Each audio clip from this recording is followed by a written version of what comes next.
Subscribe saar halkan si aad u hesho muuqaal walba oo aan halkan soo gelino. Mahadsanid.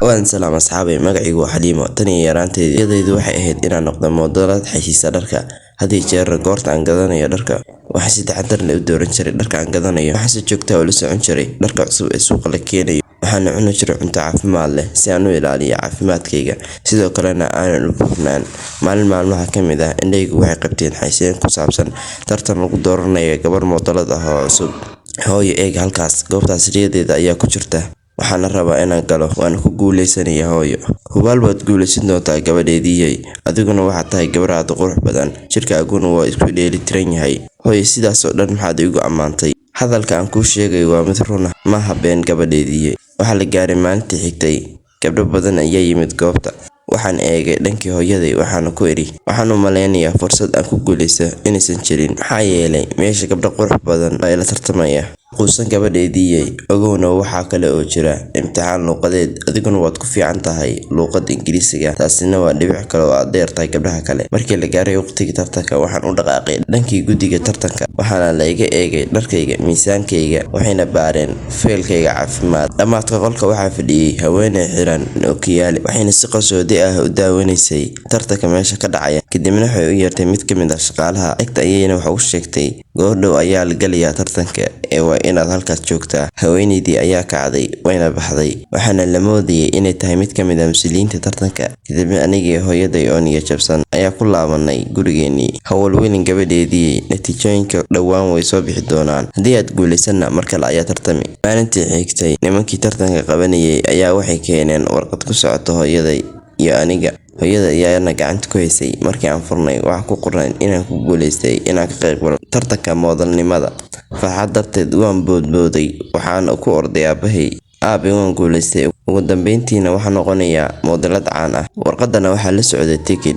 waa tikid safar dalka Giriiga weeye tikidkuna malaha waxaan u maleynayaa inuu halkaas lagu qabanayo bandhiga kaliya miyaad tagaysaa halkaas waa khatar gabadheedii waxaan la socdaa koox dhammaystiran oo gabdho ah aniguna waxaan la socon doonaa gabdhahaas kale ee ku guuleystay inay tikidka helaan waa arrin fiican laakiin aniga iyo aabaha ayaa ku raaci doona mana ogolaan doono inaan naga fogaato masaafo intaa dheer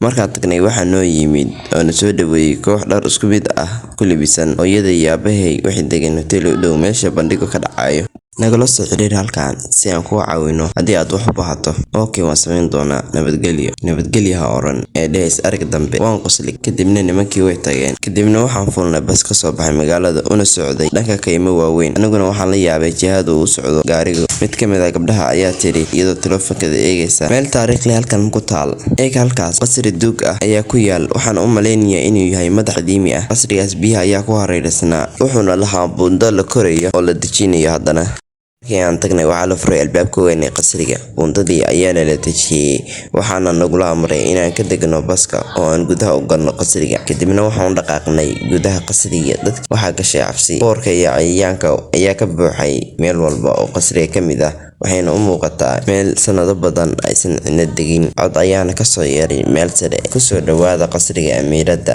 nasiib baad u leedihiin inaad halkaan timaadaan waan istaagay waxaan u eegay kor waxaan halkaas taagneed haweeneyda ookiyaalaha qabtay aan arkayay markaan tartanka codsanayay inaan galo waxayna gelisay qol weyn oo sariiro yaalaan waxayna noo keentay kadibna way cuneen gabdhihii kale balse anigu maan cunin tababarku wuxuu bilaabanayaa fiidkii waxaan eegay taleefankayga kadibna waxaan u diray hooyaday fariin qoraal ah laakiin wax internet ah ma jirin gabdhihii la socday dhammaantood cuntadii markii ay cuneen way seexdeen daal dartii aniguna waxaan fiiriyay tayada cuntada waxayna ahayd mid liidata waxaana iska dhigay gees kadibna waan jifsaday si aan u nasto wax yar balse wax yar kadib waxaan maqlay sawaxan yeeraya waxaana furay indhahayga waxaana arkay laba nin oo wejiyadooda qariyay aniguna wejigayga ayaan qariyay si aan la arkin waxaana bilaabay inaan si qarsoodi ah u dhageysto gabdhihii la socday oo dhan waxay ahaayeen kuwo hurdaya miyirna aan lahayn aynu qaadano laba gabdhood warniyo naguma filnaniyo maxaa yeelay ka badan bil waxba maynan cunin inaan qaadano 4 waxay bilaabeen inay qaataan gabdhaha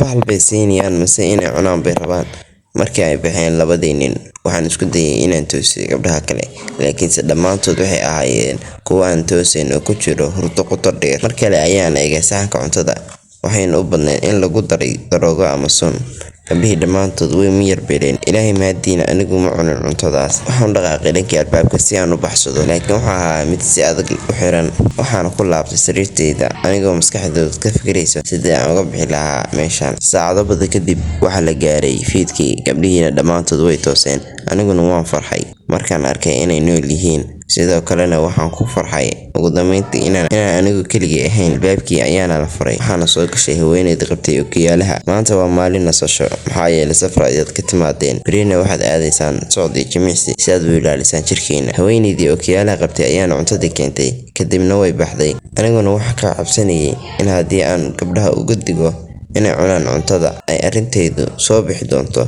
Ugu dambeynna waxaan go'aansaday inaan uga digo gabdhaha cuntada. Ha cuninina cuntadaas. Kadibna waxaan u sheegay wixii dhacay. Maadaama ay hore u qaateen 4 gabdhood, maanta uma baahna gabdho kale. Cuntadaanna waxba ma lahan. Gabar inaga mid ah cunto haddii aysan waxba ku dhicin.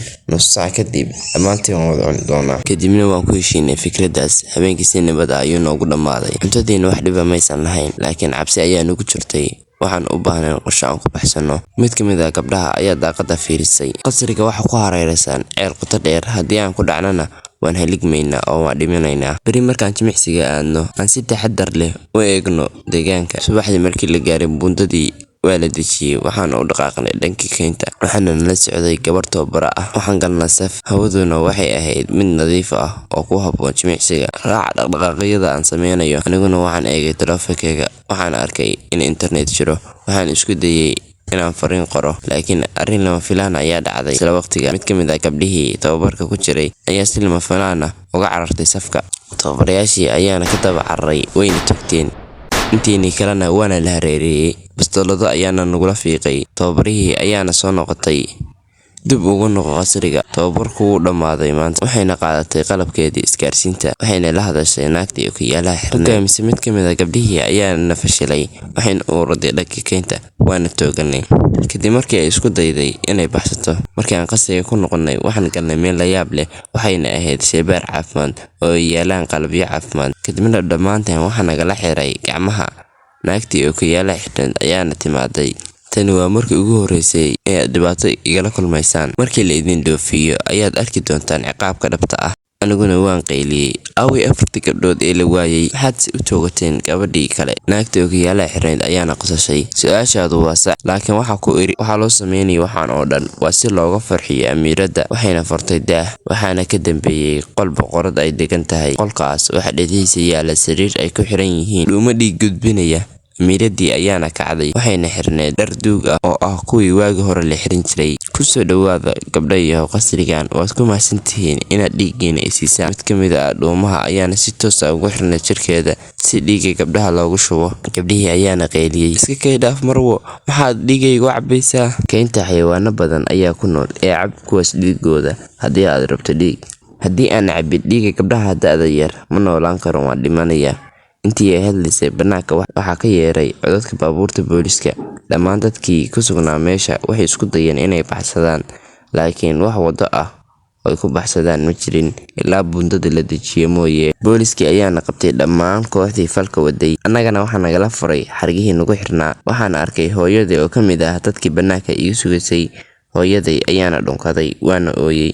Hooy, sidee baad ku ogaatay halka aan joogo? Waxaan booliska siinay warbixin, laakiin lama helin meesha aad joogto sababtoo ah taleefankaagu wuxuu ahaa bilaa internet. Maanta ayaa waxaa la helay adigoo internetka soo galay. Kadibna waxaa la helay meesha aad joogto. Sidaas ayaan kugu soo helay gabadheedii. Waad mahadsantahay hooyo. Waxaad badbaadisay nolosha aniga iyo saaxiibaday. Maxaa dhacay? Wax xun may kugu sameeyeen? Hooyo, wax walba waxaan kugu sheegi doonaa markii aan guriga tagno. Markii aan guriga tagay, waxaan iska ilaaway riyadeedii ahayd inaan mudarad noqdo. Laakiin markii aan dhameeyay waxbarashadeedii, waxaan furtay harqaan. Waxaana bilaabay inaan sameeyo naqshado aniga ii gaar ah oo aan ku cabiro dookhayga anigoo xor ah.